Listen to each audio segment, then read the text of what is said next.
Hey, what's up guys? Wayne here, back again with another video. Finally, it's been over a month since I've uploaded last, and I promised you guys that I'd be giving you details about my upcoming game, AvaCard TCG, as well as show you some of the finished cards and explain the gameplay mechanics. That video is finally here, so thank you for being so patient and leaving all of those really kind comments underneath all of the videos and saying how much you enjoy my content. I know I've fallen off with uploads, but I'm gonna try to be a lot better with that, at least uploading once every 2 weeks, because as you guys know, homemade TCGs take time, and it's been taking time, and I love creating content, so I'm streaming on the side, link to that in the description down below, and I have another YouTube channel that I upload to almost daily. So it's a lot to juggle, and with the holidays and everything, it's crazy. So without further ado, let's get right into it. Alright guys, first off, I'm going to verbally explain the gameplay mechanics to you since I don't have physical cards made yet. Now, each player is afforded 8 cards to their deck. Now that you heard that right, it's only 8 cards, but that allows you to be very specific with your deck building and create the most consistent deck that you can.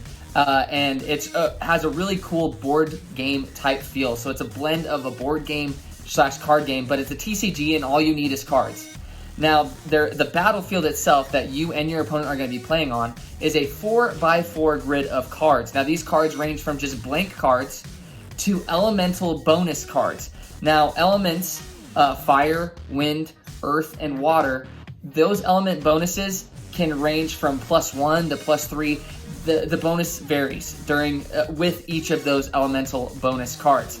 Now, that field, or the battlefield, like I said, it's only 4x4. That's 16 cards, and it will be a random, so you're going to be shuffling these elemental bonus cards and these blank cards together, and I'll provide more of a step-by-step guide to that later. But just know that the battlefield is random every single time. There will be a different amount of elemental bonuses on the field at times. There will be less, more, and those blank cards with no elemental bonuses.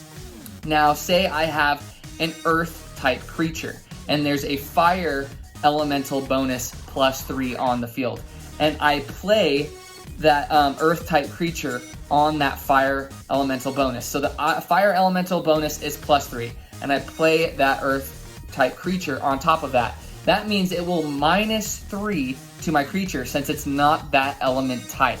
So there's a huge drawback from playing creatures on top of elemental bonuses that aren't their same element. Now, there's some cards with really cool abilities that will change up that basic rule, but that'll be more in detail. I'll explain more of that in detail whenever more cards come out. But there's things that will break that formula, but that is basically the bare minimum rule. Now, that's how each game is different. The battlefield is different every single time. Your player, and your creatures and how you play them on that board are very integral in winning the game. Now, like I said, each player has 8 cards. They take a turn, and obviously you flip a coin or play rock, paper, scissors beforehand. And whoever goes first, they play 1 card wherever they want on the battlefield, and then the next opponent will play another card. Now, these creatures on all 4 sides of the card, they have a power. And so it'll be like 2, 2, 2, 2, or 2, 0, 1, 1, you know, like that. And the biggest number on that side, according to a card next to them, if it has a bigger number than the card next to them, it will overtake that card and make it your card.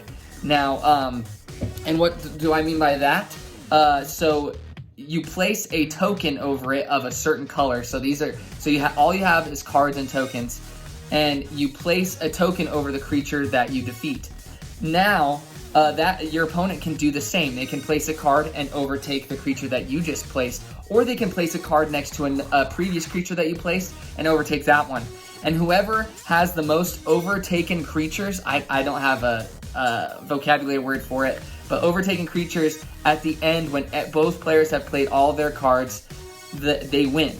Now, there's abilities on these creatures as well that can cause a chain reaction. So if you play a card next to another card and it has a bigger power, then it'll overtake that creature. And now if that creature has another creature next to it that it can overtake, it'll overtake that one and so forth. So there's different rarities of creatures that will react differently, and it's all about swarming the battlefield and overtaking as many creatures on the battlefield at once.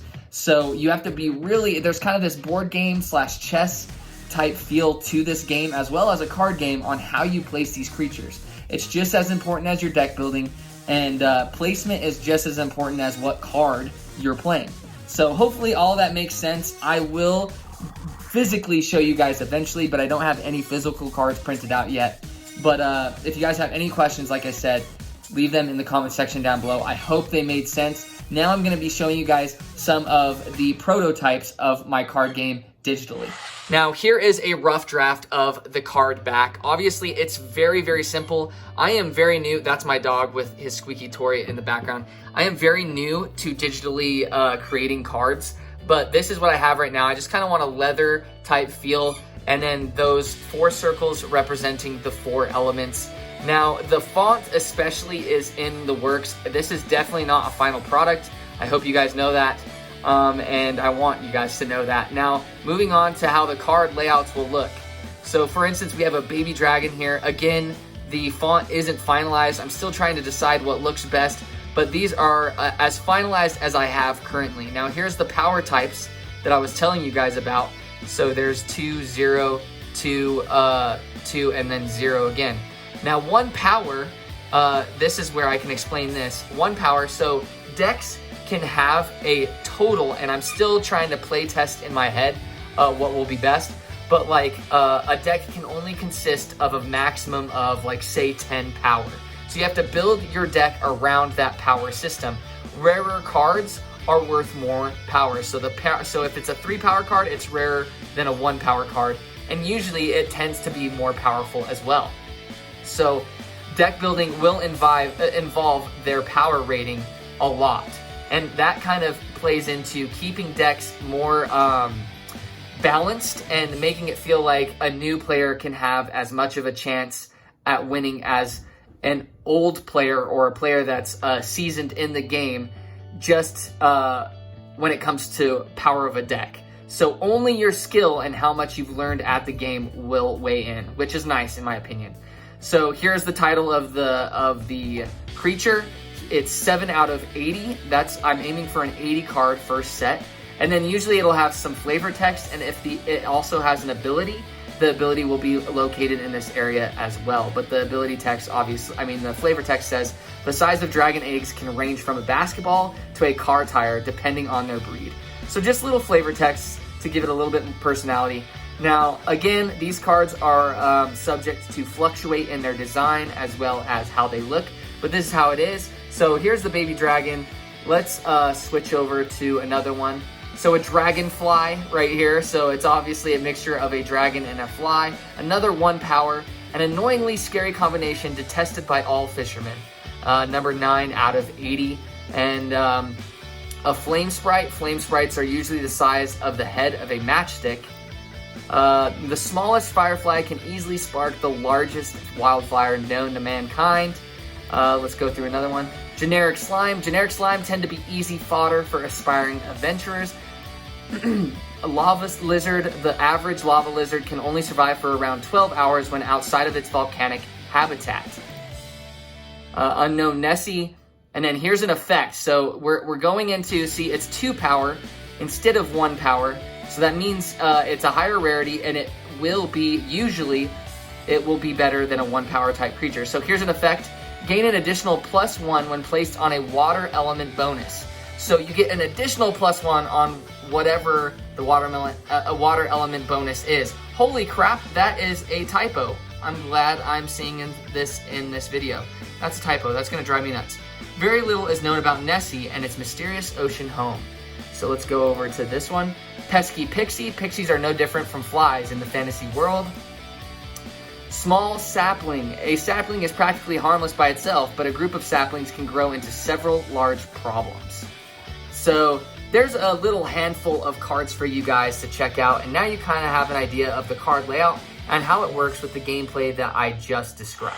And there you have it. There's a super brief Obviously, the gameplay mechanics are still being fleshed out, but what I've explained to you today are the ones that are solid. It's the foundation. Those aren't going to change, and I'm really excited. I'm still playtesting in my head and developing cards and making sure things will be as balanced as possible, especially with the power, the max power that a deck can have consisting of 8 cards. So those are subject to change, but I'm really excited. Thank you so much for being patient with this video. I know it's been a long time, and honestly, I was planning to do a huge, very detailed gameplay video with physically printed out cards, but I was like, if it's not finalized, then that's subject to change, and I don't want to do that. I just want to explain to you guys simply and as concise as possible the gameplay elements that I know aren't going to change. So please leave a like and pop a sub if you guys are new or you enjoy homemade TCG content, because that's all I make on this YouTube channel.